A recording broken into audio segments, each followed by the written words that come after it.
السلام علیکم، آپ دیکھ رہے ہیں بریکنگ بیریئرز، میں ہوں محمد مالک۔ جیسے کہ آپ نے ابتدائی میں سنا، سب سے بڑی امپورٹنٹ خبر تو آج یہ ڈیولپمنٹ ہوئی جب یہ سویلینز کا ملٹری کورٹس کے اندر ٹرائل کا معاملہ اب بڑے بینچ کی تشکیل کے لیے کمیٹی کو بھیج دیا گیا۔ عدالت نے بار بار درخواست کی جا رہی تھی کہ 9 ممبر بینچ کم از کم ہونا چاہیے، اور آج اس پہ کنسیڈ کر دیا۔ اب دیکھتے ہیں کب بنے گا، کب اس پہ بات چیت آگے چلے گی، کیونکہ یہ بڑا ہی کرٹیکل میٹر ہے۔ بہرحال ابھی انڈیفینٹ ایڈجسٹمنٹ ہو گئی ہے۔ دوسرا، الیکشن کمیشن نے پھر ایک بار اعتراض لگا دیا ہے پی ٹی آئی کے الیکشن ریزلٹس پہ۔ جو خبریں آ رہی وہ یہ آ رہی شاید کوئی پولیٹیکل فنڈنگ فنانسنگ کا اعتراض لگایا گیا۔ یہ تیسری باری ان کے الیکشنز پہ اعتراض ہے، اور سب سے بڑا حائل ہے معاملے میں ان کو بلہ کا نشان واپس ملنے میں۔ سوال اٹھتے ہیں کہ کیا یہی کومنگ دوسری پارٹیز کے الیکشنز پہ ہوئی، اور اگر نہیں ہوئی چلیں تب تو جلدی تھی الیکشن میں، کوئی الیکشن کے ڈیزائر ریزلٹس ہونے تھے واٹ ایور، اب تو ہونے چاہیے۔ مگر میرا آج کا پروگرام اور یہ عدالت کے جو ایشو ہے کہ 9 ممبر بینچ، اس کا کیا ہوگا، اور اس کے علاوہ کچھ اور امپورٹنٹ جوڈیشل چینجز ہو رہی ہیں رولز میں، وہ تو میں پروگرام کے سیکنڈ حصے میں بات کروں گا۔ میرے ساتھ ہوں گے اعتزاز احسن صاحب۔ پروگرام کے پہلے حصے میں آج میں بات کرنا چاہ رہا ہوں، ایک موسم بنا ہوا ہے جھگڑے کا۔ پی ٹی آئی میں جھگڑے سمجھ آتے ہیں جب آپ کی پارٹی زیر عتاب ہو، چیئرمین آپ کے اندر ہوں، کچھ پتہ نہیں کون کہاں جائے گی بات، کہاں پہ کیا ہو رہا ہے، وہاں جھگڑے سمجھ آتے ہیں۔ لیکن ایک ایسی پارٹی میں جہاں آپ کا اقتدار ہو، سینٹر میں بھی آپ اہل اقتدار ہوں، پنجاب بھی آپ کے قبضے میں ہو، وہاں پہ سمجھ نہیں آتا کہ جھگڑے ہو کیوں رہے ہیں، اور جھگڑے کس قسم کے ہوئے۔ جب یہ الیکشن کے ریزلٹس آئے تو پہلے ایک سٹوری چلی کہ جی نواز شریف صاحب کے جو قریبی ساتھی ہیں ان تمام لوگوں کو ہرا دیا گیا ہے۔ رانا ثناءاللہ صاحب ہارے الیکشن میں، خواجہ سعد رفیق ہارے، خرم دستگیر ہارے، پھر میاں جاوید لطیف شیخوپورہ سے ہارے۔ لیکن پھر ہم نے دیکھا کہ پہلے تینوں لوگوں نے، خواجہ سعد رفیق نے، رانا ثناءاللہ صاحب نے اور خرم دستگیر صاحب نے، ان تینوں نے بڑی گریشیسلی کہا کہ جی ہم تو ہار گئے، فیئر الیکشن تھا، ہم ہار گئے۔ تو وہ تھیوری ڈیبنک ہو گئی کہ میاں صاحب والے لوگ جو ہیں ان کو ہرا دیا گیا ہے، بیکاز واحد رہ گئے جاوید لطیف صاحب، جنہوں نے بڑے سیریس الزامات لگائے۔ اور پھر خالی یہ نہیں کہ ان کے الزامات لگے، جب ان کے الزامات لگے تو اگین یہ تھیوری چلنا شروع ہوگی کہ دیکھیں یہ میاں صاحب شاید ان کے ایما پہ ہیں، کیونکہ میاں جاوید لطیف بہت قریبی ساتھی سمجھے جاتے تھے نواز شریف صاحب کے بھی اور مریم نواز کے۔ انفیکٹ جب یہ پی ڈی ایم کی گورنمنٹ تھی تو یہ وفاقی وزیر تو بن گئے، لیکن ان کو شہباز شریف صاحب نے عہدہ نہیں دیا، عہدہ دے دیا، کوئی منسٹری نہیں دی، اور ماضی میں بھی کافی یہ اس کیمپ میں نہیں گنے جاتے تھے۔ اگین ایک پرسیپشن اور تھا۔ پھر ہم نے دیکھا جو دوسرے لوگ ہیں خود انہوں نے ہی ان کے تمام جو الزامات تھے ان کو اڑانا شروع کر دیا۔ تو ہم نے سوچا آج جو بات کرتے ہیں میاں جاوید لطیف سے بات کرتے ہیں، کہتے ہیں کہ سارا جھگڑا ہے کیا، انٹرنل پارٹی ڈفرینسز ہیں، کیا ہے کیا نہیں ہے۔ ہمیں جوائن کیا پروگرام کے پہلے حصے میں میاں جاوید لطیف صاحب نے۔ السلام علیکم۔ جی وعلیکم السلام۔ میاں صاحب پہلے کوئکلی ایک چھوٹا سا ایک پیس سن لیتے ہیں، اس میں آپ کے 2-3 بیانات ہیں اور 2-3 لوگوں کے بیان ہیں جو اس کو ریبف کر رہے ہیں، ذرا سن لیجئے۔ کچھ دن پہلے ایک عجیب بات کی جاوید لطیف صاحب نے، اور اس نے ایک نیا بحث چھیڑ دی۔ جو خواجہ سعد رفیق کے حلقے میں الیکشن ہوا بالکل ٹھیک ہوا۔ میرے حلقے میں کوئی ٹارگٹ کلنگ نہیں ہوئی، کوئی جو ہے وہ کسی نے کسی کو ہرایا نہیں ہے۔ جو ووٹ پڑا ہے اس کے مطابق اس کا رزلٹ آیا، میں نے اس کو تسلیم کیا۔ جاوید لطیف صاحب تسلیم نہیں کر رہے اس بات کو، اور وہ اس کا کوئی نہ کوئی ادھر ادھر سے جو ہے نا وہ اپنے طور پہ جواز پیش کر رہے ہیں۔ یہ بات 100% نہیں، 10,000% غلط ہے۔ کوئی ایسی موو نہیں تھی، کوئی ایسی موو نہیں ہوئی۔ جو لوگ ہارے ہیں بالکل ہارے ہیں، وہ کسی کو نہیں ٹارگٹ کیا گیا۔ جو رزلٹ آیا بالکل صحیح ہے۔ جاوید لطیف صاحب کے بیان پہ میں اس کو سنجیدگی سے نہیں لیتا، اور میں سمجھتا ہوں کہ درست بات نہیں ہے۔ میاں صاحب آپ کے پارٹی پریزیڈنٹ پنجاب کے، انہوں نے کہا بالکل آپ کو غصہ رانا نذیر کے جیتنے کا ہے اور غصہ کوئی نہیں ہے۔ جو انفارمیشن منسٹر ہیں فیڈرل، وہ کہتے ہیں میں آپ کی بات کو سنجیدہ ہی نہیں لیتا۔ آپ نے الزام بڑے سیریس قسم کے لگا دیے، اور آپ نے یہ بھی لگا دیا، تاثر یہ مل رہا ہے کہ جیسے وہ جو بھی سمگلر ہے، اگر تو آپ نام پتہ نہیں آپ بتاتے ہیں کہ نہیں بتاتے، سمگلر اور واٹ ایور، اس نے فوجیوں کے ساتھ مل کے مے 9 والوں کو جتا دیا۔ بڑے سیریس ہیں۔ پہلے تو یہ بتائیں، یہ رانا ثناءاللہ، رانا نذیر، یہ آپ کے تو اپنے لوگ نہیں مان رہے، تو باقی دنیا کیسے مانے گی؟ دیکھیں مالک صاحب، دو چیزیں ہیں. پہلی بات تو یہ ہے کہ میں کسی طور پر بھی الیکشن کے حوالے سے اب بات اس لیے نہیں کرنا چاہتا کہ میں بات کے لیے کر رہا ہوں. میں بات وہ کر رہا ہوں کہ جس سے پاکستان کے اندر کا اعتماد جو اٹھ رہا ہے اس سسٹم سے، یہ آپ کے قانون سے، یہ ہر دوسرا بندہ بات کر رہا ہے. لیکن کیونکہ دیا گیا یا ہار گیا، جو بھی کوئی کہے، اس لیے میری بات کو وہ نہیں مل رہی جو میں پچھلے 25 سال سے کہتا آ رہا ہوں. میں آج کوئی نئی بات، میں آج بھی یہ بات کہوں گا کہ بہت اچھا ہوتا کہ جس طرح ضمنی الیکشن میں ہینڈل کرنے جو 8 فروری سے پہلے تاثر دیا جاتا تھا، اور یہ تاثر بھی تھا کہ پتہ نہیں کیا ہو جائے گا اور سڑیاں آڑیاں جائیں، پھر اس کے بعد وہ اس طرح ہینڈل نہ کیا گیا، یا تاثر 8 فروری سے پہلے جو انتظامی مشینری تھی، تو آپ نے دیکھا نتائج آلموسٹ لوگوں نے مانے، اور ووٹر سپورٹر نے بھی اس سکھ کا سانس لیا کہ جن کو انہوں نے دیا وہی جیتا.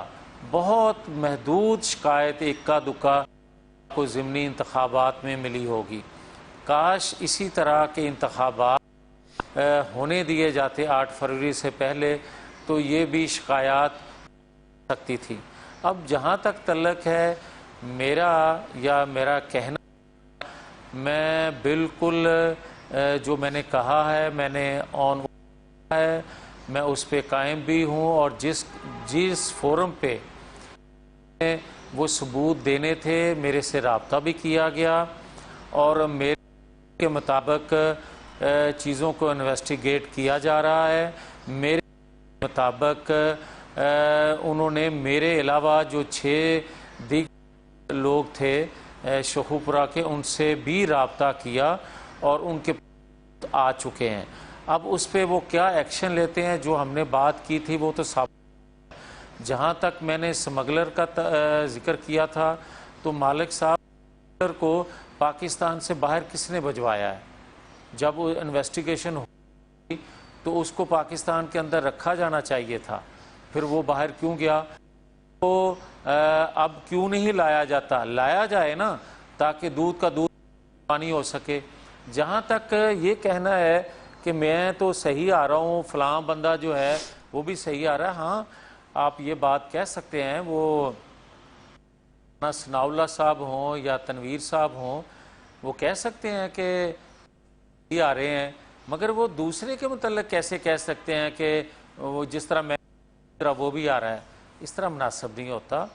میرا بڑا احترام کا رشتہ صاحبان سے، اور میرا بڑا اچھا تعلق آج بھی ہے. آج بھی میری گفتگو رانا ثناء اللہ صاحب سے ہو رہی تھی، تو میں نے اس وقت بھی کہا کہ، اور میری کچھ دن پہلے تو کوئی 45 منٹ رانا صاحب سے بات ہوئی، جب انہوں نے کہا چھڈو یار ہار جو گئے، تو میں نے اس وقت کہا تھا کہ یار میں حلف دے کے بات کر رہا ہوں کہ میرے شہر میں، میرے شیخوپورہ میں نوٹیفیکیشن کس طرح بدلے گئے ہیں، کس طرح آر او کو زچ کر کے ڈیلے کروا کے آپ نے کس طرح نوٹیفیکیشن جس ہے وہ ہوا.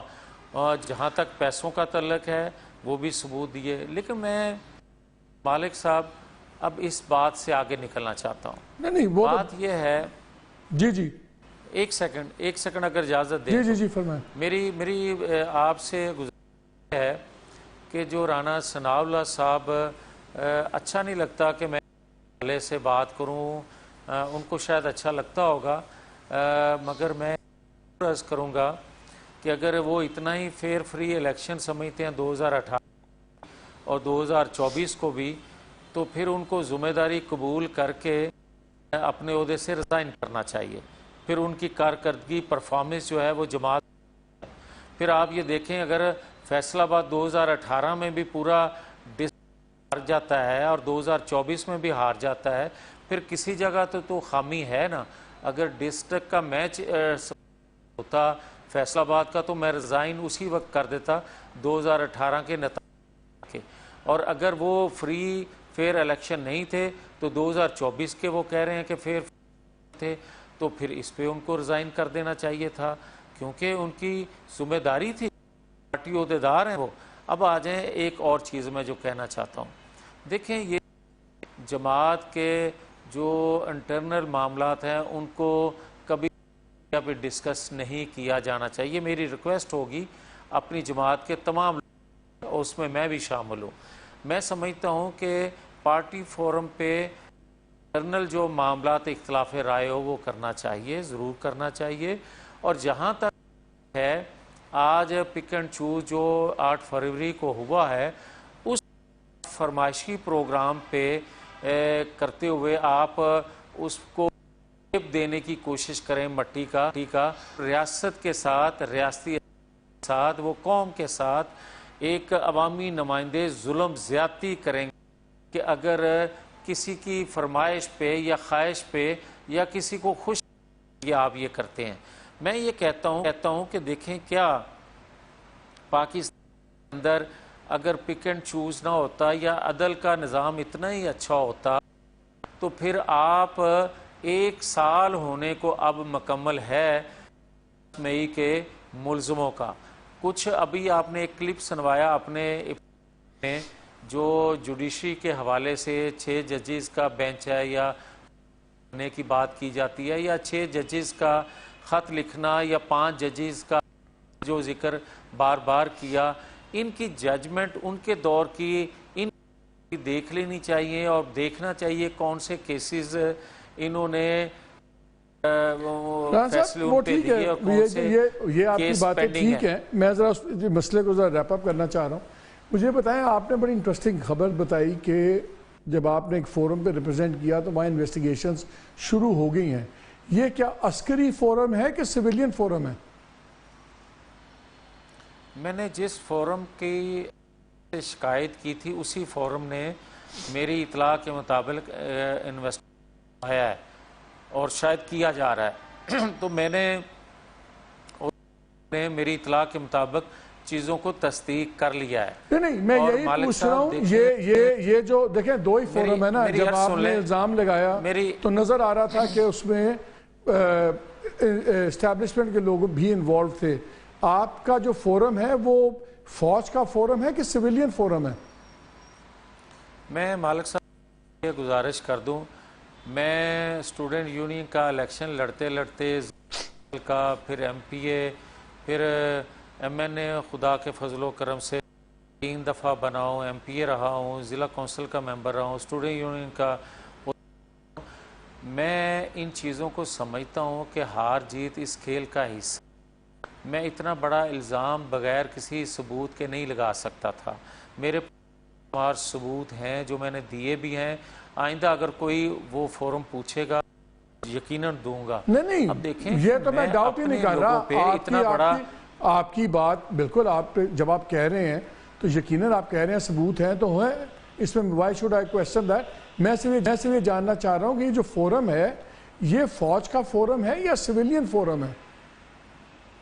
بس مالک صاحب کچھ انتظار کر لیں، کچھ دن کی بات ہے، مجھے خدا کے گھر کہ اس کا کوئی نہ کوئی نتیجہ ضرور نکلے گا، اور ان ثبوتوں کو دیکھ کے کم از کم یہ ضرور ہو جائے گا کہ آپ انتخابی جو اداروں کے اندر ایک سسٹم ہے اس میں چیزوں کو لیا جائے گا۔ دیکھیں بات یہ ہے کہ اگر میرے حیران میری جماعت کو فائدہ پہنچتا ہے، میری ریاست کو پہنچتا ہے، میری معیشت کو پہنچتا ہے، تو مالک صاحب مجھے تو یہ قربانی چھوٹی لگتی ہے۔ آپ کا حیرانہ اتنا ضروری کیوں تھا؟ میاں صاحب یہ بتائیں کہ جیسے بقول آپ کے 90 کروڑ خرچہ گیا، 90 کروڑ میاں جاوید لطیف کے حلقے پہ کیوں خرچہ گیا؟ کیوں امپورٹنٹ تھا آپ کا حیرانہ؟ یہ ایک تو میں وضاحت کر دوں، یہ 90 کروڑ میری سیٹ نہیں ہے، یہ 5 سیٹوں کی بات میں کر رہا ہوں، آپ کے ضلع میں، ضلع کی بات کر لیں، ضلع کی بات کر لیں، ہاں جہاں اتنا پیسہ لگا۔ اور مالک صاحب بڑی بدقسمتی ہے کہ آپ اس سے پہلے سنتے آئے تھے کہ بھر دیے گئے، پری پول ریگنگ ہے، فارم جمع نہیں کروانے دیے، فارم 45 جو ہے وہ چینج کر دیا گیا، فارم 47 پہ کسی کا اور آ گیا۔ بھائی آپ اندازہ کریں، مجھے تو فارم 45 کی شکل گئی، کسی ایک فارم 45 پہ میرے پولنگ ایجنٹ کا انگوٹھے کا میاں یا صاحب ایک بات اس کے سائن بتائیں، میاں دکھا صاحب دیں۔ ایک بات بتائیں، جب آپ کا ضلع ٹارگٹ ہوتا ہے اور اتنے پیسے خرچے جاتے ہیں اور کھل کے گیم ہوتی ہے، تو پھر تاثر مجھے یہ لگتا ہے کہ اس میں آپ کی پارٹی کا ضرور کوئی اور لیڈر انوالو ہوگا جس کی آپ سے لگتی ہے۔ اس ساری گیم میں جب آپ نے ثبوت دیے، کیا اس کے پیچھے کوئی پارٹی کے اندر کی بھی آپ کی وہ ہے جس کو کہتے ہیں لاگت بازی، پارٹی کا کوئی لیڈر ہے انوالو اس میں؟ نہیں مالک صاحب، پتہ کیا ہے، میں جماعت کی بات جو آپ چاہیں سوال کر لیں، ناراض ہو جائیں، میں جماعت کی بات اس فورم پہ کرنے والا نہیں ہوں۔ ہاں یہ ضرور میں کہوں گا کہ میرا حلقہ NA 115 ساتھ والا حلقہ NA 114، آپ کوئی اور پاکستان کا حلقہ نہ دیکھیں، ان دونوں حلقوں کو ری کاؤنٹنگ کرا لیں یا جو ہیں ان کو چیک کرا لیں۔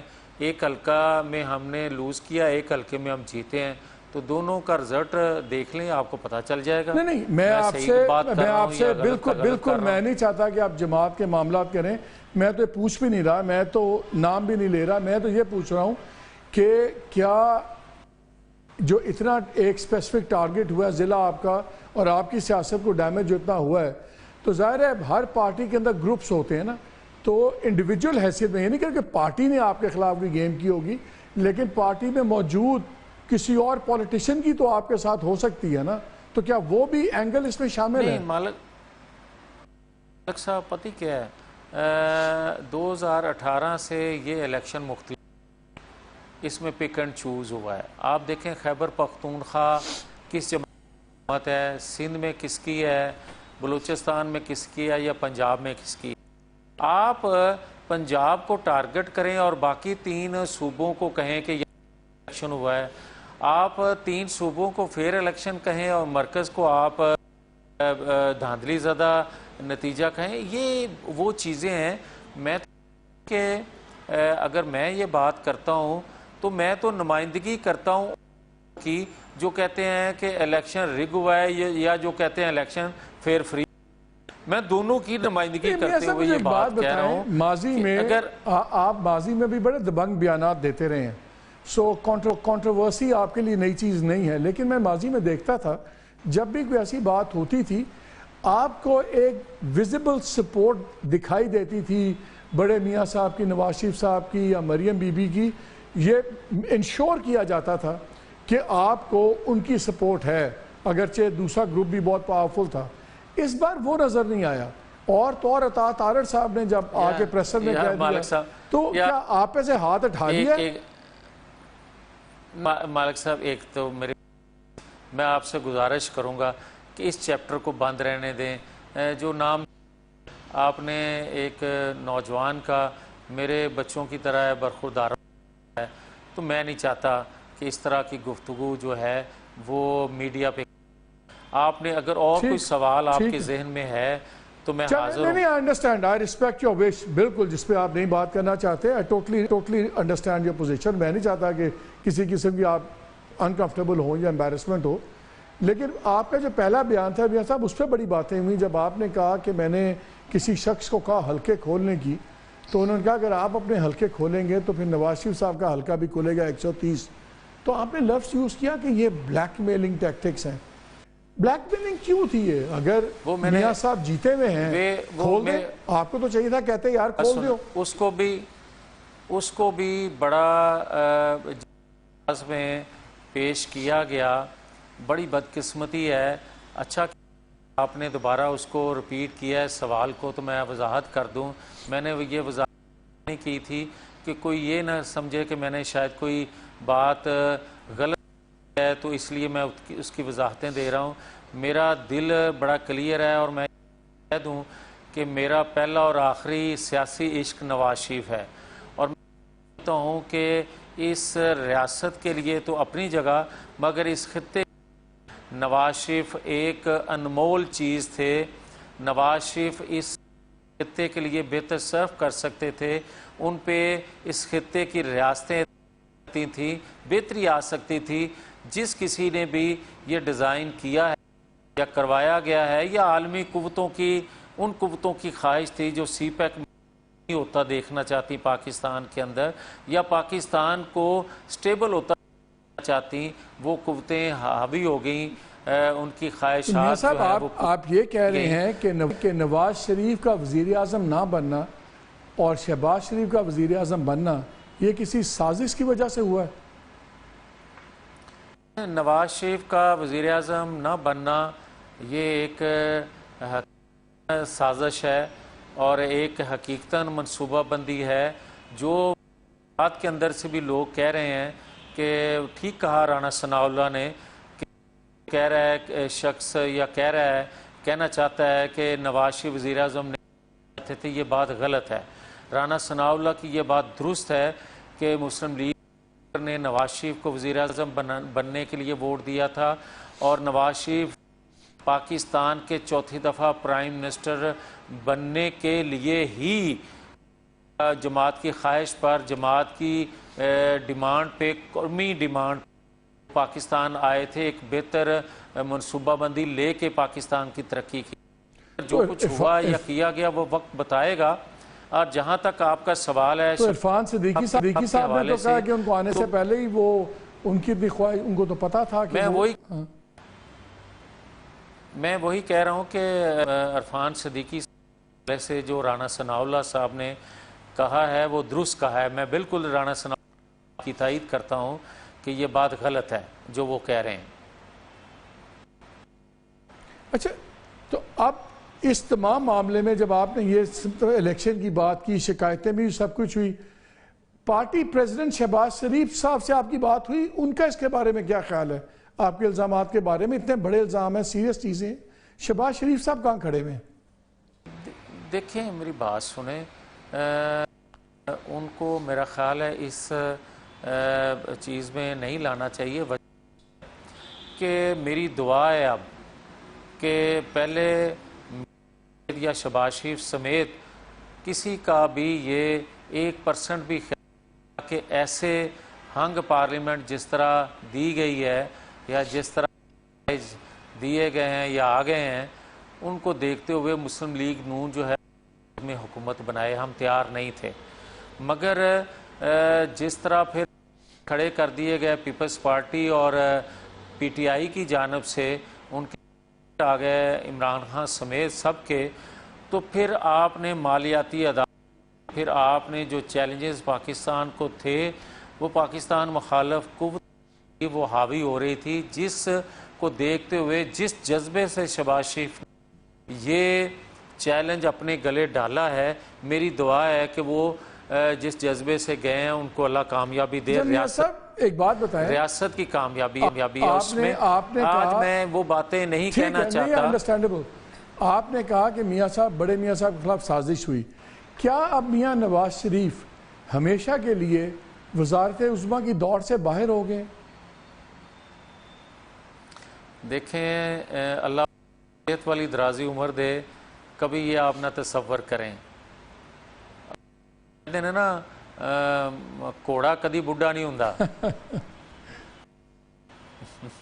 چلیں اسی بات پہ تو جی یہ بات جس کے ذہن میں ہے وہ ذہن سے اتارنے کی وجہ یہ ہے کہ جس جذبے سے شہباز شریف نے یہ چیلنج کیا ہے، اگر راستے میں رکاوٹیں حائل نہ کی گئیں، سپیڈ بریکر نہ بنائے گئے، تو میں توقع رکھتا ہوں کہ کچھ عرصے میں اپنی ڈگر پہ چل جائے گا، اور اگر رکاوٹیں سپیڈ بریک کرنے کی کوششیں جاری رہیں، جو مختلف طریقوں سے جا رہا ہے کہ شاید کسی سے ڈیل ہو رہی ہے، کسی کو ریلیف مل رہا ہے، نظر بھی آ رہا ہے سہولت کاری ہو رہی ہے، تو پھر اگر ریاست پہ آنے والے بھی جو ہیں وہ سہولت کاری یا ان سے ڈیل ہوگی، تو پھر بولنے سے کوئی روکے گا تو یہ ممکن نہیں ہے کہ ہم رک جائیں گے۔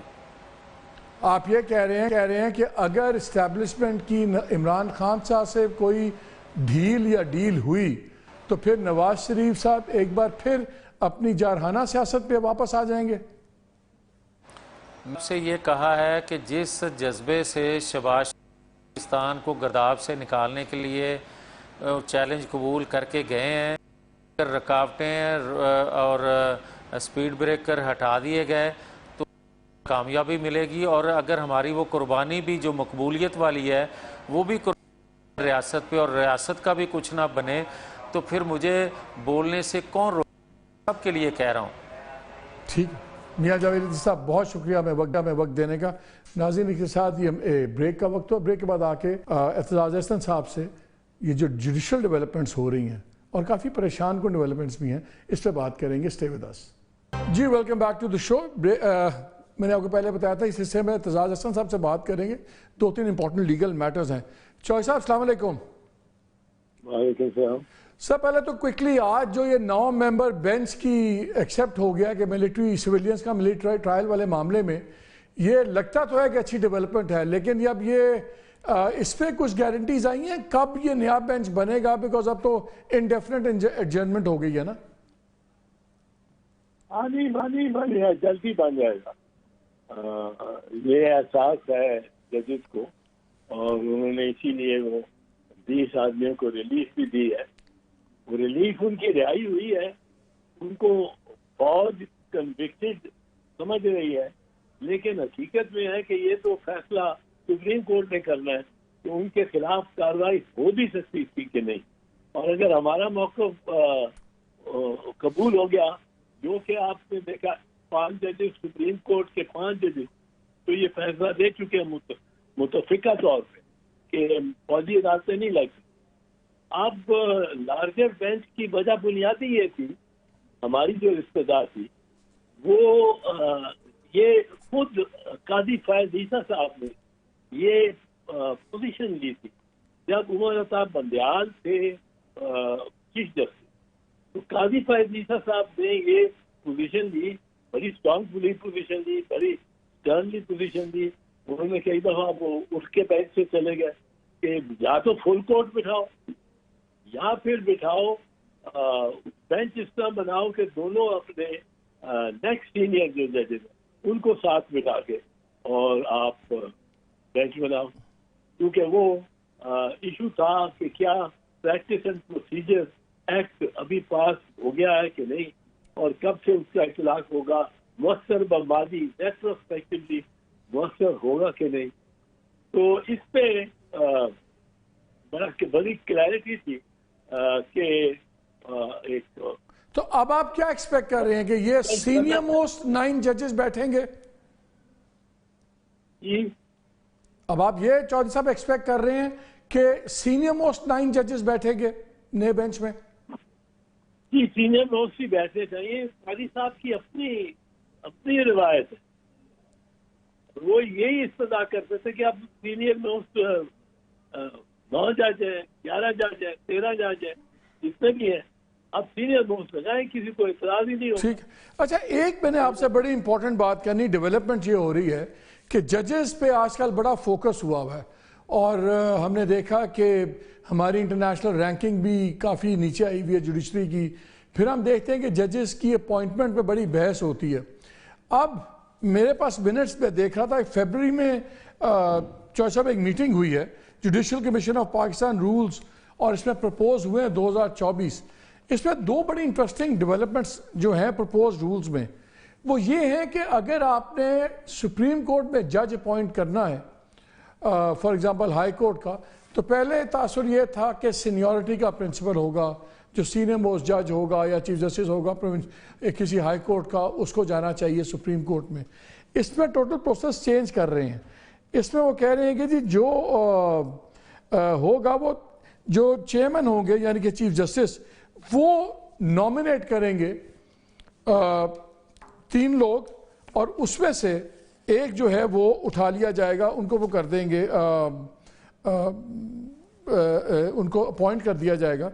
لیکن اس کے اندر سینیورٹی شرط نہیں ہے، لکھا یہ ہوا سینیورٹی امانگس ججز of a high court as well as interstate seniority of judges of different high courts shall also be considered. ہمارا خیال تھا کہ آل جہاد ٹرسٹ کے فیصلے کے بعد یہ مینڈیٹری نہیں تھا کہ سینیورٹی کرائٹیرین ہوگا کہ اب یہ بالکل ہی جو چیف جسٹس آف پاکستان ہے ان کی امام پہ پھر ججز ایلیویٹ ہوں گے. اب یہ ہمارے ہاں بڑی ایک معاملے پہ پرٹیکولرلی کانپور سیڑھیوں والی گیٹیوں والی گیم چلتی رہی. یہ 20 مارچ 1996 کو ایک فیصلہ دیا تھا الجہاد ٹرسٹ کیس میں سجاد علی شاہ صاحب, اور انہوں نے یہ کہا تھا اس میں کہ یہ سب کچھ سینیورٹی کے مطابق, سینیورٹی سے کوئی ڈرے گی نہیں, اس سے کوئی. اب چند سال بعد ہم سمجھے اب ہر چیز سینیورٹی پہ چلے گی. ایک جج صاحب تھے فقیر محمد کھوکھر صاحب, وہ سپریم کورٹ جانا چاہتے تھے, 13 نمبر پہ تھے. ان کی بڑی بنتی تھی یہ دن ایجنسیوں سے بات کے بارے میں بات کرتی. انہوں نے ایک اختراع نکالی کہ یہ سینیورٹی کا پرنسپل صرف اپلائی کرتا ہے appointment of the chief justice کو, اور یہ اپلائی نہیں کرتا to elevation to the supreme court of high court. میں وہ اس اسٹرکٹ سینیورٹی پرنسپل کے خلاف ہوں, کیونکہ بڑے بڑے حقیقت ہے کم عقل جج آ کے بیٹھ جاتے ہیں سپریم کورٹ میں, اور بندہ حیران ہوتا ہے اس سینیورٹی کی بیسس پہ. پر فقیر محمد کھوکھر صاحب کا کرشمہ تھا, وہ لا فیکٹری تھے, کہ انہوں نے اپنے لیے رستہ بنا لیا. اب وہ اچھا کیا رستہ بنا, تو کئی بڑے اچھے جج بھی آئے. سینیورٹی ایک بڑی ہی کرسٹ کا پرنسپل ہے, اور it can lead to loss of talent by the supreme court. اب یہ جھگڑا لیکن بڑا چلا. پی شہید پرائم منسٹر تھی اور سجاد علی شاہ وزیر چیف جسٹس تھے, دونوں نکالے گئے بالآخر. اور جو یہ سینیورٹی کے پرنسپل تھے اس کو ذرا ڈائلیوٹ کیا, تو کیا بعد میں ترامیم جو آئی 18ویں ترمیم بھی ایک پارلیمنٹری کمیٹی بنا دی گئی.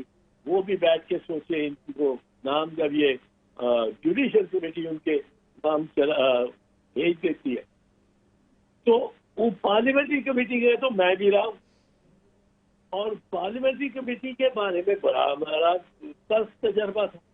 تلخ یہ ہے کہ میں تو چھوڑ دی, پھر میں نکل I walk out of the parliamentary committee نے 2 ججز کو اس لیے روک لیا کہ ان کے پاس مالک اب وکیل سے جج ہونے والے, ان کے پاس NTN نمبر ہی نہیں تھا. انہوں نے کبھی ٹیکس ہی نہیں دیا. تو ہم نے کہا ہم ان کو کس طرح پروو کر سکتے, ہم نے انکار کر دی, ہم نے واپس بھیج دیا. اب آپ دیکھیں چیف جسٹس جو اس وقت وہ کتنی رونت ہے. چیف جسٹس نے ان دونوں کو کہا, چیف جسٹس صاحب جو ہائی کورٹ کے, انہوں نے کہا آپ ریٹ کریں, میں سنبھال دیں. ان دونوں وکلاء نے ریٹ کی, دونوں کی ریٹ منظور ہو گئی, اور ان کو وہ جج بھی بن گئے. اب ایسے لوگ بھی بیٹھے ہوئے ہائی کورٹ پہ کہ ان کو ایک پیسہ انکم ٹیکس سے نہیں کیا. وکیل بہت بڑے کہلاتے, اور وہ ہائی کورٹ پہ آ گئے. ہمارے اپوائنٹمنٹ کا جو طریقہ کار ہے یہ ہمارا بالکل غلط, اور ہم سمجھتے ہیں کہ ہم اس میں یہ چیز سیکٹری کی رائے ڈال دیں گے یا IG کی رائے ڈال دیں گے, تو یہ بڑا اس کا ہمارا. لیکن سر اب مسئلہ یہ ہے کہ اب آپ کے جو چیف جسٹس آف پاکستان ہوں گے وہ پھر ایبسلیوٹ اتھارٹی ہی ہو جائے گی نا. اگر ان پہ سینیورٹی کا پرنسپل بھی نہیں ہے, سب کچھ نہیں ہے, تو پھر وہ 3 چیف جسٹس کسی ہائی کورٹ کے لیے 5 لوگوں کے نام لے لیے جائیں گے, 5 سینئر موسٹ, ان میں سے کسی ایک کو بنایا جا سکتا ہے. اسی طرح 3 نام لیں گے سپریم کورٹ کے جج کے لیے اور وہ 3 کسی بھی ہائی کورٹ سے اٹھائے جا سکتے ہیں. اگرچہ یہ کہا گیا کہ اس میں ریس جینڈر یہ چیزیں دیکھنی چاہیے, ایک بیلنس کریٹ کرنا چاہیے, لیکن تو اب وتھ سینیورٹی گون اور جتنی گروپنگ ہے جوڈیشری کے اندر اور وکلا کے اندر جس پہ آپ بار بار بات کر چکے ہوئے ہیں, تو کیا پھر آپ ایلیویشن آف ججز اگر یہ پرپوز ڈرافٹ منظور ہو جاتا ہے, یہ رولز آف پروسیجر, یہ جوڈیشل کمیشن کے رولز چینج ہو جاتے ہیں, تو یہ تو پھر سمپلی وہ انہی بیسس پہ ججز نہیں بنیں گے لوگ جن کی سیاسی افیلیشنز کیا ہیں, کیا وہ حامد خان گروپ کے تھے یا وہ آسما جہانگیر گروپ کے تھے, اسی طرح پھر یہ ججز بنیں گے اس بیسس پہ. یہ بدقسمتی ہے اس ملک کی. آپ دیکھیں ایک کیٹیگری ہوتی ہے سینئر کاؤنسل کی, وہ ایک باقاعدہ رجسٹر ہوتا ہے ایک وکیل سپریم کورٹ کا, ایک اگر اس میں 10 سال اس پہ پریکٹس کر لی ہو اور وہ ججز کے سامنے پیش ہو کے اور اس کو مطلب وہ انٹرویو دے کے اور اس کو وہ کر لیں, تو وہ اپلیکیشن دینی ہوتی تھی اس کے لیے. تو سینئر کاؤنسل جیسا انگلستان میں کوئنز کاؤنسل ہوتا ہے, اب کنگز کاؤنسل ہو گیا, کنگ چارلز آ گیا, تو کنگز کاؤنسل. اب ہمارے ہاں مجھے میں پیش ہو رہا تھا جسٹس ارشاد حسن خان کی طرف کے سامنے, تو انہوں نے آرڈر لکھانا شروع کیا, mister Irshad Hassan senior advocate supreme court for the petitioner. میں نے کہا سر میں سینئر ایڈوکیٹ نہیں. وہ کہنے لگے کیوں, آپ کو ابھی 10 سال نہیں ہوئے, آپ کو تو 20 سال ہو گئے, 25 سال ہو گئے پیسے. میں نے کہا جی میں 12 سینئر ایڈوکیٹ. کہ کیوں نہیں ہے؟ میں نے کہا جی انگلستان میں کوئی درخواست نہیں دیتا کوئنز کاؤنسل بننے کا. یہ درخواست سے نہیں یہ ملنا, یہ اعزاز ملنا چاہیے کیونکہ ججز خود دیکھتے ہیں کہ یہ بندہ بڑا کر رہا ہے, اچھی وکالت کر رہا ہے, اچھا جینٹلمین ہے, اچھا پروفیشن کے لیے ایک ستارہ ہے, اس کو کوئنز کاؤنسل بڑے تھوڑے رکھتے ہیں کوئنز کاؤنسل. میں نے کہا ہم نے یہاں درخواستیں دے دے کے کروا کے ہم نے ہزاروں اور لیول گر گیا ایڈوکیسی کا سپریم. ارشاد حسن خان صاحب نے دوسرے دن میں نے ان کو کہا, میں نے کہا عابد حسن منٹو بھی ہے, وہ بھی نہیں, انہوں نے نہیں اپلائی کیا, میرے سے 17 سال سینئر ہے. وہ کہتے ہیں میں کیوں اپلائی کروں, میں بھی کہتا ہوں میں کیوں اپلائی کروں, یہ میں بھیک مانگوں. ارشاد حسن خان صاحب نے دوسرے دن فل کورٹ میٹنگ بلا کے اور یہ چینج کیا رول, اور ہم عابد حسن منٹو صاحب مجھے بیعت بغیر اپلیکیشن ان کی طرف سے رجسٹرار کی طرف سے فون آ گیا کہ آپ کو سرٹیفکیٹ بھیج رہے ہیں, آپ مبارک ہو سینئر ایڈوکیٹ سپریم کورٹ ہو. تو یہ تو مالک سر میں یہ نئے رولز میں پڑھ رہا ہوں سر, نئے رولز میں آیا ہوا ہے ایک class 6 representation of advocates and members of district judiciary. اس میں لکھا ہوا ہے initiating nomination for appointment of ججز of the high courts, the selection committee shall ensure a fair representation of advocates and members of the district judiciary. لیکن جو نئے rules ہیں کہیں پہ اس میں وہ کرائٹیریا کے اندر یہ نہیں لکھی ہوئی باتیں کہ کتنا عرصہ ہوگا, کتنی نامینیشنز, کتنا عرصہ اور کیا نہیں. لگ رہا ہے کہ بڑے لوز سے رولز بن رہے ہیں اور آپ کافی زیادہ ڈسکریشن ہوگی ججز کی اپوائنٹمنٹس کے معاملے میں. نہیں یہ چیز جو ہے نا کیا یہ جو یہ تو کانسٹیٹیوشن میں پرووائڈ ہے, یہ کانسٹیٹیوشن میں پرووائڈ ہے ججز کی اپوائنٹمنٹ, اور اس میں 45 سال ہے کم از کم ہائی کورٹ. اور So what is a fair representation, چوئی صاحب, اس سے کیا مطلب ہے کہ 5%, 10%؟ ایک یہاں سے کوٹے ہیں, کوٹا سسٹم ہے, انریٹن ہے جہاں تک میری اطلاع ہے, ابھی تک انریٹن ہے, کوئی فارمل نہیں ہے. پر جو ججز سبارڈینیٹ ڈسکشن ہوتے ہیں ڈسٹرکٹ سیشن جج, ان میں سے بھی کچھ کیے جاتے ہیں ان دی سپریم کورٹ. اور وہ اپنا ایک ٹیلنٹ اور اپنی ایک ویژن اور انسائٹ لے کے آتے ہیں. انہوں نے سائنس کیے ہوتے ہیں, انہوں نے لوگوں کو مٹی میں رینگتے ہوئے دیکھا ہوتا ہے, انہوں نے بڑی ان کی بھی ایک بڑی پھر وہ جب بینچ میں بیٹھ گئے, اگر میرے جیسے ایک بندے کے ساتھ بالکل وکیل ہی رہا ہو اور ایک اپنی زندگی گزاری ہو اور اسٹینڈ بھی ہوں, لڑائیاں لڑی ہوں, چلائی ہوں, اب آپ میں ایک بیٹھ جائے ایک جج صاحب جو نا کول مائنڈیڈ, وہ کیونکہ وہ سیشن جج رہے ہیں. سر مجھے ایک بات بتائیں, آج کل ایک بحث چل رہی ہے اور آپ کو پتہ ہے اسلام آباد میں چیزیں عام طور پہ پہلے افواہ کے طور پہ شروع ہوتی ہیں, بعد میں حقیقت بن جاتی ہیں. نمبرز ہمیں نہیں سمجھ آئیں گے کہاں سے آ سکتے ہیں, لیکن ایک گیم ضرور چل رہی ہے کہ ٹینر پوسٹنگ کر دی جائے 3 سال کی chief justice of supreme court and chief justice of high courts.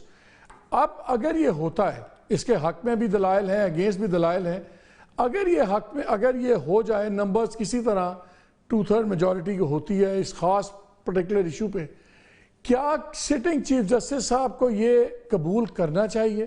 Because پھر لگے گا کہ شاید کوئی پرسنل فائدے کے لیے کیا ہے کوئٹ پرو کو, اور اگر یہ ہوتا ہے یا اس کو نیکسٹ چیف جسٹس سے اپلائی ہونا چاہیے.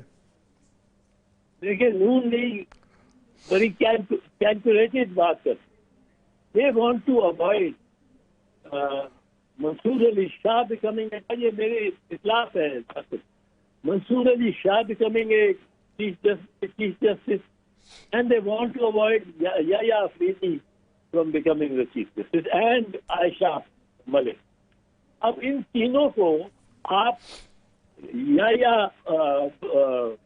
کو 3 سال آج سے دے دیں, آپ نے اس کو 3 سال دے دیے چیف جسٹس, وہ ریزائن کریں گے غالباً 68 کی ایج, یہ ریزائن کریں گے 65 کی ایج, یہ پہلے پہنچے جائیں گے, چیف جسٹس ہی بنیں گے, اور یہ بیسٹ ججز اور یہ چیف جسٹس ہی بنیں گے, اور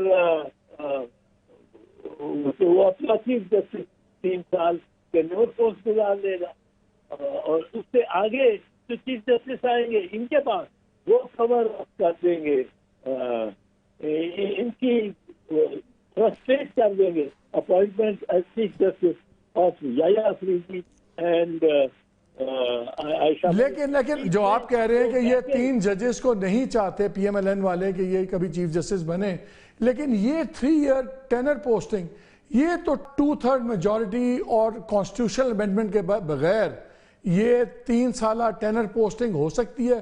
کوئی اور طریقہ ہے اس کو سلائڈ ان کرنے کا؟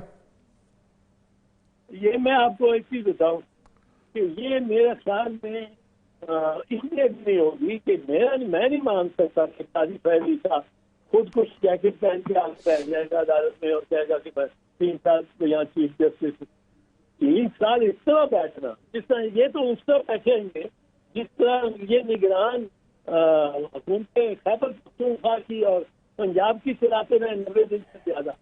یہ قاضی فیضی صاحب تسلیم نہیں کرے گا. یہ ان کی یہ کوشش کہ منصور علی شاہ چیف جسٹس نہ بنے, یہ نہیں ان کو کامیاب ہوں گے. یہ چاہتے ہیں کہ اس قسم کے ججز جو اصل میں ملا ہے, مندو خیل صاحب, یہ ہے عائشہ ملک, منیب اختر ہے, انہوں نے ٹارگیٹ کیے ہوئے ججز, اور بڑی کلیورلی انہوں نے اس طرح کیا ہوا ہے کہ یہ جب اگر ایک راز ایسا 3 سال کے لیے ہوا, اس کی ڈیٹ آف برتھ یہ ہے, وہ اس دن ریٹائر ہوگا, 3 سال پورے کر لے گا. ان 3 سالوں کے دوران مالک جسٹس مالک بھی ریٹائر ہو جائے گا اور جسٹس اسد اللہ بھی ریٹائر ہو جائے گا. یہ بڑی کیلکولیشن کر رہے ہیں, اور پر ان کی چلے گی نہیں, کیونکہ ججز I don't think our chief justices will hanker for 3 سال کے لیے. وہ جن کو سپر سیڈ کر کے اور جن کا کریئر ختم کر کے چیف جسٹس بنیں گے, وہ بھی صاحب رائے ہیں, اور قلم صاحب let's hope you are right. لیکن میرا وہی تھا ویری کوئکلی, یہ اور تو کوئی پاسبل نہیں ہے طریقہ سوائے کانسٹیٹیوشنل امینڈمنٹ کے. نہیں کانسٹیٹیوشنل امینڈمنٹ کے بغیر نہیں. چل چودھری اعزاز صاحب بہت شکریہ ہمیں وقت دینے کا. چیزیں چل رہی ہیں اسلام آباد میں اور جتنی مرضی پرپوسٹرس لگے ہیں آپ کو یہ ہو رہی ہیں, کوششیں ہو رہی ہیں اور بات چیت بھی چل رہی ہے, بٹ 2/3 میجورٹی ایک ایسا اس وقت ایلوسو سی ٹارگٹ ہے, لگتا نہیں کہ اس پہ ہو پائے گا. مگر پاکستان میں ایسے ایسے موقعوں پر پولیٹیکل پارٹیز نے اکٹھے ہو کے کبھی ایکسٹینشنز, کبھی فلانا ریٹینشنز, ان پہ ایسے ایسے لاز پاس کیے ہیں جو ویسے کبھی اکٹھے نہیں ہوتے. لیٹس ہوپ کہ اس باری بھی خود ججز لا کا سوچیں گے, قانون کا سوچیں گے, اپنے مستقبل کا نہیں, ملک کے مستقبل کا سوچیں گے اور کسی ایسی موو کا حصہ نہیں بنیں گے. اجازت دیجیے, اللہ حافظ.